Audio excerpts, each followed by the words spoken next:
Olá! Na semana passada nós ouvimos sobre o Onésimo, este escravo inútil e fugitivo de Filemon. Se você não ouviu, eu vou deixar o link na descrição deste vídeo, então você pode acessar e assim ter a compreensão do todo. Hoje eu quero continuar a história deste Onésimo, bem como também na próxima semana. Mas hoje vamos tentar entender o que aconteceu com ele depois da fuga. E como já sabemos, ele foi parar na casa de Paulo, do apóstolo Paulo, que nesta época estava juntamente com Epáfras em prisão domiciliar por anunciar o Evangelho. Sim, ele estava em casa, mas estava preso. E não estava preso por cometer um crime, estava preso por pregar o Evangelho. Mas mesmo preso, Paulo tinha uma pequena equipe de colaboradores que o ajudava em várias questões, inclusive evangelizando, pregando o Evangelho. No versículo 24, lá de Filemon, cuja carta, se você não leu, tire uns minutos e faça essa leitura. No versículo 24, ele cita Marcos, Aristarco, Demas e Lucas. Eram os cooperadores de Paulo naquela ocasião. O mais conhecido deles é Lucas, que era um médico da época e que é o autor do Evangelho de Lucas, bem como também do livro de Atos dos Apóstolos. Os demais não são tão conhecidos, embora cite também Marcos, mas Marcos não é o mesmo autor do Evangelho de Marcos, mas é um outro Marcos que era então um cooperador, um ajudante de Paulo. Portanto, o local para onde Onésimo fugiu não foi qualquer lugar, né? Foi nada menos do que a casa onde estavam dois dos principais evangelistas e autores do Novo Testamento. Paulo e Lucas são responsáveis por 15 dos 27 escritos do Novo Testamento, ou seja, mais da metade dos livros e cartas do Novo Testamento são atribuídos a eles, especialmente a Paulo. E ao menos Paulo já era conhecido por Onésimo, pois Filemon, seu patrão de Onésimo, ele se converteu devido a um trabalho missionário de Paulo, então Onésimo já o conhecia e é por isso que também, certamente, Onésimo fugiu para a casa dele. Portanto, também não foi por acaso, por acidente, que Onésimo foi parar lá. Mas o que aconteceu com ele foi algo extraordinário.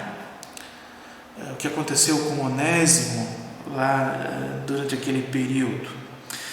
E foi mais do que um encontro com Paulo e uma equipe abençoada. Quando Paulo escreveu para Filemon, solicitando que este o recebesse de volta, ele fala um pouco do que aconteceu com Onésimo, embora não fale em detalhes, mas nós temos algumas pistas que nos ajudam a entender. No versículo 10, o apóstolo Paulo escreve o seguinte: apelo em favor de meu filho Onésimo, que gerei enquanto estava preso. Obviamente que não se trata de um filho biológico de Paulo, mas de um filho na fé. E isto era comum para Paulo. Paulo usava com frequência esta expressão, filhos na fé. Por exemplo, a Timóteo, que foi um outro cooperador de Paulo, em outro momento, ele escreveu: a Timóteo, meu verdadeiro filho na fé, graça, misericórdia e paz da parte de Deus Pai e de Jesus Cristo, o nosso Senhor. E também a Tito, um outro cooperador, ele escreveu: a Tito, meu verdadeiro filho em nossa fé comum, graça e paz da parte de Deus Pai e de Jesus, nosso Salvador. Da mesma forma, ele se referiu a Onésimo, o meu filho, embora não apareça a expressão filho na fé, mas sabemos que Onésimo não foi filho biológico de Paulo, então só podemos entender dentro desse conceito, sendo um filho na fé. Uma outra expressão de Paulo que revela o que aconteceu com Onésimo, nós encontramos no versículo 16, onde Paulo diz que para mim ele é um irmão muito amado, se referindo obviamente a Onésimo. As expressões filho na fé e irmão na fé referem-se a pessoas que experimentaram o novo nascimento, a conversão, que entregaram sua vida a Jesus. Um conceito usado também pelos demais apóstolos e pelo próprio Jesus, esse conceito do novo nascimento, da conversão. Então não é uma coisa inventada por Paulo. Você deve lembrar na história, no encontro de Jesus com Nicodemos, Jesus declarou: digo-lhe a verdade, ninguém pode ver o reino de Deus se não nascer de novo. Ninguém pode ver o reino de Deus se não nascer de novo. E este processo do novo nascimento, conversão, ou seja lá que nome que podemos dar a isso, é essencial para entrar no reino de Deus.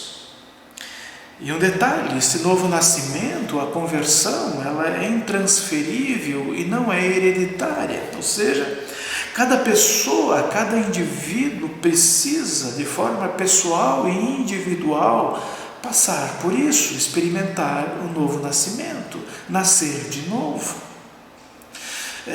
Mesmo os filhos de cristãos que são devidamente batizados, confirmados, que possuem o seu nome nos livros de registro da igreja, etc., precisam nascer de novo. Não é o fato dos meus antepassados terem passado por este novo nascimento que eu não preciso passar, que eu automaticamente eu sou cristão. Não. Claro que embora a gente tenha uma chance muito grande de vir a conhecer o Evangelho e experimentar esse novo nascimento, ao ser filhos de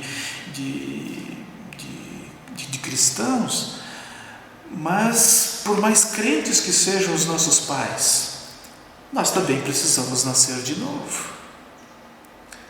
Não é hereditário, não é genético. Paulo passou por isso, da mesma forma Pedro, Tiago, João, Lucas e tantos outros. Até o Onésimo, até o fujão do Onésimo passou por isso. E é por meio desse novo nascimento que nós nos tornamos filhos e filhas de Deus e herdeiros do seu reino. Existe um conceito, uma ideia popular de que todos são filhos de Deus, mas não é bem assim não. As Escrituras dizem que filhos de Deus são aqueles nascidos de novo, aqueles que creem em Jesus Cristo, que confessam Jesus como Senhor e Salvador, que o recebem em sua vida, que entregam sua vida a Ele, que experimentam o Espírito Santo na sua vida. Esses são os filhos de Deus. Todos somos criaturas de Deus, mas filho de Deus e herdeiro de Deus, há um caminho bem específico para chegar lá. Porém, esse novo nascimento, ele traz implicações também para esta vida, não só para a vida vindoura. O novo nascimento não nos coloca apenas em contato com o reino de Deus e abre as portas para a eternidade, mas ele traz implicações para a nossa vida já agora, e foi o que aconteceu com Onésimo. Pois vejamos, nas palavras de Paulo, Onésimo, a partir deste novo nascimento, ele deixou de ser um inútil e passou a ser útil. Passou a ser alguém a quem o próprio Paulo gostaria de ter por perto. No versículo 13, Paulo diz: gostaria de mantê-lo comigo para que me ajudasse em seu lugar enquanto estou preso por causa do Evangelho. Veja, ele está se referindo aqui àquele escravo fujão, que era um inútil, que aprontou, que fugiu, No entanto, Paulo agora diz, olha, o Onésimo me é útil, gostaria de ter ele comigo, ele é um cara bacana, é um cara precioso, tem me ajudado muito. Porém, mais do que isso, Onésimo passou a ser confiável a ponto de Paulo escrever a Filemão: mando-o de volta a você como se fosse o meu próprio coração. E também no versículo 17, assim, se você me considera companheiro na fé, receba-o como se estivesse recebendo a mim. Ou seja, veja o nível a que Paulo se refere a Onésimo, aquele Onésimo que fugiu de Filemão. Não é o mesmo Onésimo, o mesmo escravo, inútil, irresponsável e medroso que fugiu da casa de Filemão. Não é o mesmo. Fisicamente até pode ser. Aliás, fisicamente é. Mas emocionalmente, espiritualmente, questão de caráter, é outro.